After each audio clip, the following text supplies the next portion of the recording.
Kiai Haji Muhammad Hasyim Asy'ari, pendiri NU sekaligus pendiri Pondok Pesantren Tebu Ireng, mengingkari dengan keras adanya perayaan Maulid Nabi. Kiai Hasyim Asy'ari, Kiai Haji Hasyim Asy'ari, pendiri NU, pendiri Pondok Pesantren Tebu Ireng, mengingkari keras adanya perayaan Maulid Nabi.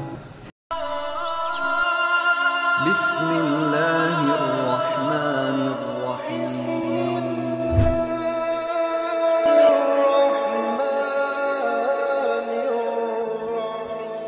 Assalamualaikum warahmatullahi wabarakatuh. Saudara-saudaraku sekalian, dalam 2 hari terakhir ini masyarakat di Pamekasan, di Madura, dan kaum Nahdien khususnya dihebohkan oleh ceramah yang disampaikan oleh Ustadz Yazir Hasan ya, di Pamekasan, yang menyinggung-nyinggung persoalan Maulid Nabi, dan ini disampaikan di khutbah Jumat, dalam khutbah bahasa Indonesia. Ya, saya sebenarnya bukan orang NU yang baik ya, tapi saya adalah bagian dari warga NU. Saya mau menyampaikan, karena ini kata teman saya adalah wacana, maka saya ingin menyampaikan, sedikit meluruskan tentang bagian-bagian mana yang menurut saya adalah termasuk fitnah ya, atau penyelewengan dari apa yang seharusnya. Yang pertama adalah sebagaimana kutipan di awal bahwa Yazir Hasan ini menuduh Kiai Hasyim Asy'ari sebagai orang yang mengingkari keras terhadap pelaksanaan Maulid Nabi. Nah, ini didasarkan pada karya beliau, At-Tanbihat Al-Wajibat Liman Yasanal Maulid Bil Munkarat. Ini judul aslinya. Nah, buku ini sebenarnya ditulis oleh Syekh Hadratul Syekh Kiai Hasyim Asy'ari dalam rangka mengkritik beliau terhadap pelaksanaan Maulid Nabi yang beliau temui di beberapa pondok pesantren ya, lembaga-lembaga pendidikan Islam, dan itu ditulis di bukunya. Faqad ra'aitu fi lailatil itsnain al-khamis wal 'ashri min syahri rabi'il awal min syuhuri sanatil khamis wal khamsin ba'dal 1300 min al-hijrah. Ini tahun 1355 Hijriah, tanggal 25 Rabiul Awal ya. Unasan min talabatil ilmi fi ba'dil ma'ahad ad-diniyah ya'maluna al-ijtima' bismil maulid. Beliau menyaksikan beberapa orang yang melaksanakan acara perkumpulan yang melibatkan banyak orang, tentunya di beberapa pondok ad-diniyah yang disebut dengan maulid. Nah, sebenarnya ini tidak problem. Di buku-buku selanjutnya, di uraian berikutnya, beliau malah mendorong pelaksanaan maulid. Yang problem bagi beliau adalah wa ahdaru lidzalika alatil malahi thumma qara'u yasira minal Qur'an wal akhbar al warida fi mabda'i amrin Nabi sallallahu alaihi wasallam wa ma waqa'a fi maulidihi minal ayat wa ma ba'du min syaril mubarakat thumma syara'u fil munkarat. Sebenarnya pada awalnya pelaksanaan ini bagus, yaitu mereka membaca Al-Quran, hadis-hadis yang terkait dengan Nabi, dan hal-hal peristiwa-peristiwa penting yang terjadi pada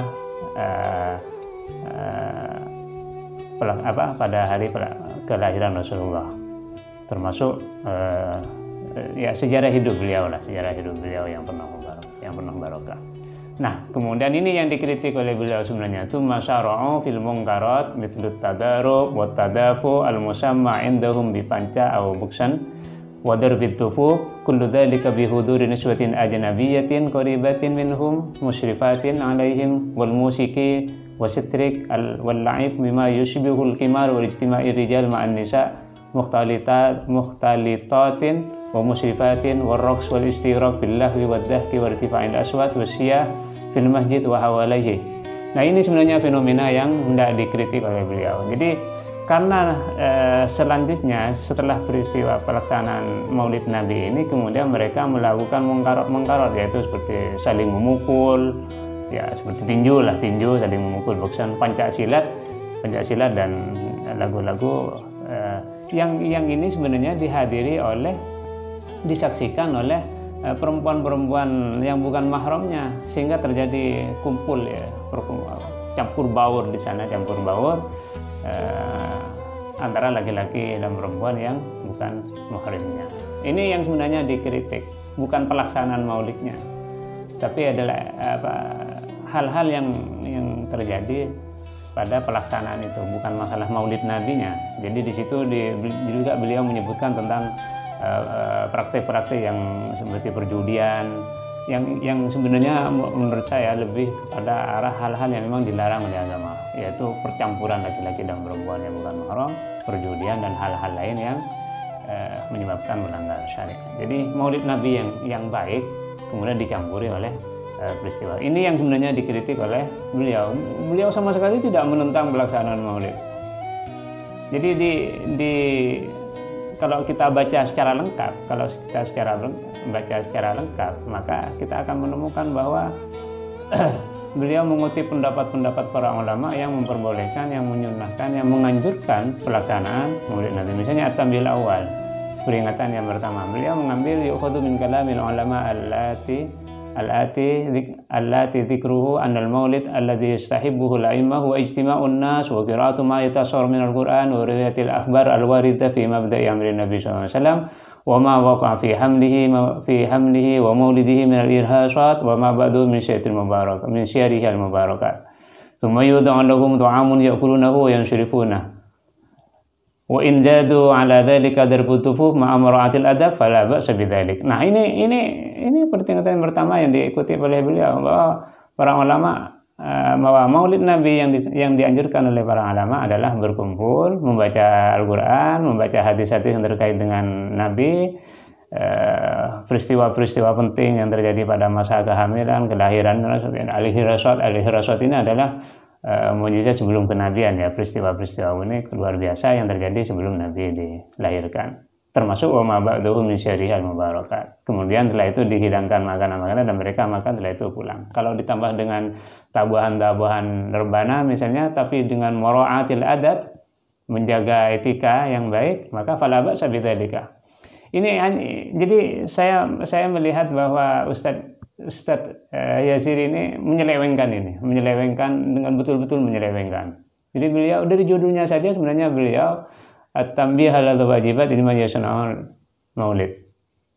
Jadi ma'al munkarat. Jadi yang melaksanakan maulid disertai diiringi dengan urusan-urusan perilaku yang dilarang oleh agama. Ini yang pertama menurut saya. Jadi dari judulnya saja sebenarnya sudah bisa diketahui. Jadi kalau dipotong bahwa beliau melarang keras, ya memang melarang keras, tapi praktik maulid Nabi yang seperti ini dilarang keras memang oleh beliau, dan itu adalah perbuatan yang diharamkan. Jadi ini yang pertama menurut saya dari tanggapan untuk Ustadz dan itu. Jadi latar belakang ditulisnya ini karena ada peristiwa-peristiwa yang menunggangi terhadap pelaksanaan maulid Nabi. Terus yang kedua menurut saya yang fatal dari apa yang disampaikan ini adalah dia selalu mengatakan bahwa ini adalah kebenaran yang disembunyikan. Jadi seakan-akan menuduh kaum Nahdliyin, para ulama, para kiai ini menyembunyikan pendapat Kiai Hasyim Asy'ari yang asli yang melarang maulid Nabi. Seakan-akan seperti itu yang diinginkan. Dan kemudian dikutiplah pernyataan beliau yang melarang itu tanpa menyebutkan peristiwa-peristiwa sebelumnya, kutipan-kutipan pemotongan yang sangat fatal sekali menurut saya, dan itu menurut saya adalah fitnah kepada Kiai Hasyim Asy'ari, termasuk kepada kiai-kiai di warga yang dituduh sebagai orang yang menyembunyikan kebenaran. Ini menurut saya menyerang dirinya sendiri. Dia yang sebenarnya menyembunyikan kebenaran kalau memang dia betul-betul tahu bahwa ada pernyataan seperti itu dari Kiai Hasyim Asy'ari, tapi kemudian dipotong, dan dia sendiri yang justru sebenarnya menyembunyikan kebenaran tersebut. Kalau misalnya dia tidak tahu, kenapa berbicara kalau memang tidak tahu? Kan gitu mestinya, sebelum dia menyampaikan kepada halayak ramai, mestinya dia pikir-pikir dulu.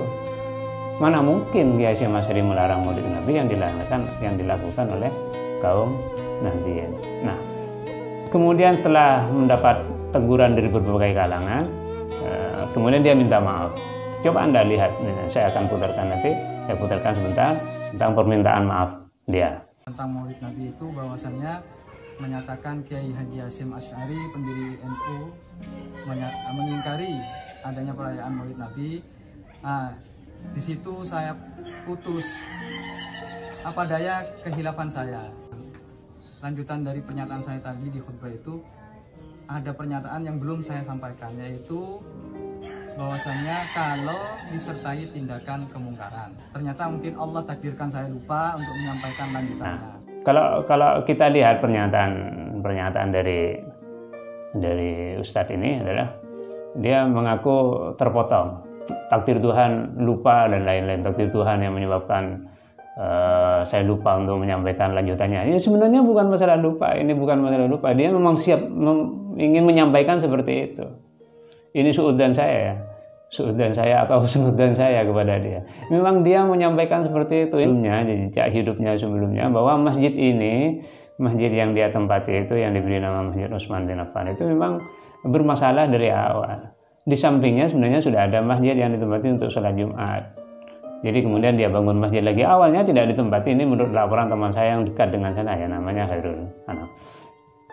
Awalnya tidak ditempati sholat Jumat, tapi kemudian akhir-akhir kemudian mungkin karena mulai ada pengikutnya ditempatilah sebagai sholat. Dan ini menjadi ajang tempat untuk menyerang warga. Dan ini sudah gelisah, warga masyarakat di sana sudah gelisah. Jadi ini sebenarnya sudah persoalan yang sudah mengendap. Jadi kalau misalnya di demo kemarin karena pernyataan ini, saya kira sebenarnya tidak terlalu salah ya.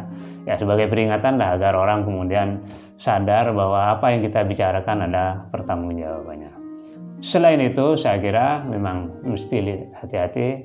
Ya baiknya saya juga kemudian ikut belajar membaca kitab ini, dan warga Nahdien juga saya kira akan mulai tahu ada kitab ini, ada mulai membaca kitab, dan itu juga baiklah. Dari satu sisi ini saya kira ada baiknya bahwa dia berjasa menyebabkan warga Nahdien membuka kembali referensi yang ditulis oleh. Tapi ala kulli hal, permintaan maaf sebenarnya memang mungkin bisa jadi dimaafkan oleh para warga, tapi sesekali juga kita lebih baik berhati-hati menyampaikan pesan-pesan, terutama ketika menyangkut persoalan ibadah atau tradisi-tradisi yang biasa dilakukan oleh orang lain. Kalau memang kita ingin berbuat baik kepada orang banyak, ya kalau untuk kalangan sendiri tidak ada masalah. Tapi kalau sudah menyebar dengan sendirinya ke kelompok lain, maka menjadi bermasalah, karena kita adalah warga Indonesia yang berpegang teguh kepada perdamaian, kecintaan kepada sesama, saling memaafkan dan lain. Saya kira secara pribadi saya tidak masalah. Saya tidak kenal, saya tidak bermasalah kalaupun ketemu dengan orang, saya tidak akan bermasalah sama sekali dengan orang ini. Dan kalau minta maaf ya juga saya kira saya sebagai warga Nahdien juga akan memaafkan. Cuma masalahnya adalah sesekali memang kita perlu memberi pelajaran kepada orang-orang yang menyelewengkan dan membuat fitnah kepada NU. Bukan masalah, kalau persoalan Maulid Nabi itu sudah persoalan ikhtilaf ya, saya kira orang mau Maulid juga tidak ada masalah, mau tidak Maulid juga tidak ada masalah. Tapi ketika menyelewengkan pendapat orang lain, memfitnah orang lain, ini sudah masalah. Ini sudah masalah. Betul-betul menjadi masalah. Nah ini penjelasan ringkas dari saya, dan selanjutnya kita sama-sama untuk bisa melengkapi bacaan-bacaan ini lebih jauh. Saya tidak hanya membaca sedikit saja, maksudnya yang saya sampaikan di sini sedikit karena memang waktunya sangat terbatas. Assalamualaikum warahmatullahi wabarakatuh.